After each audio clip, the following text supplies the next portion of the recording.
اور ہم نے بنی اسرائیل کو سمندر سے پار کروایا تو فرعون اور اس کے لشکر نے سرکشی اور زیادتی کرتے ہوئے ان کا تعاقب کیا، یہاں تک کہ جب اس کو غرق کرنے والے عذاب نے آ پکڑا تو کہنے لگا میں ایمان لایا کہ جس اللہ پر بنی اسرائیل ایمان لائے ہیں اس کے سوا کوئی معبود نہیں اور میں فرما برداروں میں ہوں۔ جواب ملا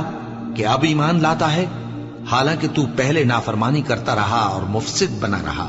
تو آج ہم تیرے بدن کو بچا لیں گے تاکہ تو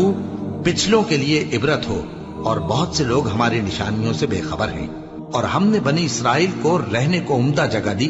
اور کھانے کو پاکیزہ چیزیں عطا کی، پھر بھی وہ باوجود علم ہونے کے اختلاف کرتے رہے۔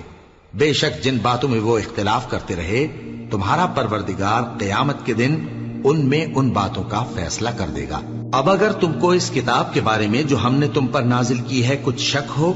تو جو لوگ تم سے پہلے کی اتری ہوئی کتابیں پڑھتے ہیں ان سے پوچھ لو، تمہارے پروردگار کی طرف سے تمہارے پاس حق آ چکا ہے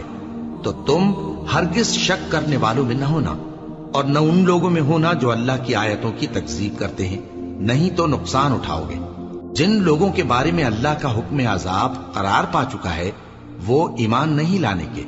جب تک کہ عذاب علیم نہ دیکھ لیں، خواہ ان کے پاس ہر طرح کی نشانی آ جائے۔ سو کوئی بستی ایسی کیوں نہ ہوئی کہ ایمان لاتی تو اس کا ایمان اسے نفع دیتا۔ ہاں، یونس کی قوم کہ جب ایمان لائی تو ہم نے دنیا کی زندگی میں ان سے ذلت کا عذاب دور کر دیا اور ایک مدت تک فوائد دنیاوی سے ان کو بہرہ مند رکھا۔ اور اگر تمہارا پروردگار چاہتا تو جتنے لوگ زمین میں ہیں سب کے سب ایمان لے آتے، تو کیا تم لوگوں پر زبردستی کرنا چاہتے ہو کہ وہ مومن ہو جائیں؟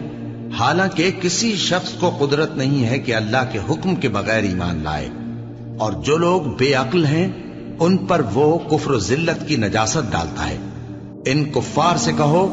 کہ دیکھو تو آسمانوں اور زمین میں کیا کیا کچھ ہے، اور جو لوگ ایمان نہیں رکھتے نشانیاں اور ڈرانے والے ان کے کچھ کام نہیں آتے۔ سو جیسے برے دن ان سے پہلے لوگوں پر گزر چکے ہیں اسی طرح کے دنوں کے یہ منتظر ہیں۔ کہہ دو کہ تم بھی انتظار کرو، میں بھی تمہارے ساتھ انتظار کرتا ہوں۔ پھر ہم اپنے پیغمبروں کو اور مومنوں کو نجات دیتے رہے ہیں، اسی طرح ہمارا ذمہ ہے کہ مسلمانوں کو بھی نجات دیں۔ اے پیغمبر کہہ دو کہ لوگو اگر تم کو میرے دین میں کسی طرح کا شک ہو تو سن رکھو کہ جن لوگوں کی تم اللہ کے سوا عبادت کرتے ہو میں ان کی عبادت نہیں کرتا، لیکن میں اس اللہ کی عبادت کرتا ہوں جو تمہاری روحیں قبض کر لیتا ہے، اور مجھ کو یہی حکم ہوا ہے کہ ایمان لانے والوں میں ہو جاؤں، اور یہ کہ اے نبی سب سے یکسو ہو کر دین اسلام کی پیروی کیے جاؤ اور مشرکوں میں ہرگز نہ ہونا،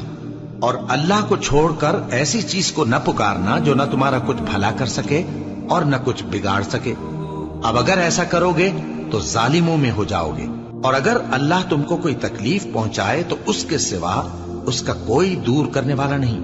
اور اگر تم سے بھلائی کرنی چاہے تو اس کے فضل کو کوئی روکنے والا نہیں۔ وہ اپنے بندوں میں سے جسے چاہتا ہے فائدہ پہنچاتا ہے، اور وہ بخشنے والا ہے، مہربان ہے۔ کہہ دو کہ لوگوں تمہارے پروردگار کے ہاتھ سے تمہارے پاس حق آ چکا ہے، تو جو کوئی ہدایت حاصل کرتا ہے تو ہدایت سے اپنے ہی حق میں بھلائی کرتا ہے، اور جو گمراہی اختیار کرتا ہے تو گمراہی سے اپنا ہی نقصان کرتا ہے، اور میں تمہارا وکیل نہیں ہوں۔ اور اے پیغمبر تم کو جو حکم بھیجا جاتا ہے اس کی پیروی کیے جاؤ اور تکلیفوں پر صبر کرو یہاں تک کہ اللہ فیصلہ کر دے، اور وہ سب سے بہتر فیصلہ کرنے والا ہے۔